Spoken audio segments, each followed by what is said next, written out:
This is Captain Tinsley, Salty Bandon and Salty Quicky. I'm headed from Venice to Bradenton Beach right now, and it's a pretty day. I'm sitting down here so we don't get a bunch of wind, but very nice out here.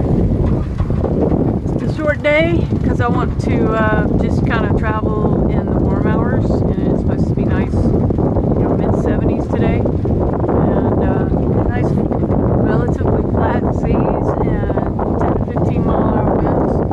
And so I had a little trouble leaving Venice this morning. I was on the inside dock, kind of in a tight space. There was a catamaran right behind me, and there was a little bit of wind blowing, and so I had some people help me get out. I had to kind of give it a few tries, and luckily those, you know, they kept blowing my bow around. There was a couple of people that kept me off the dock.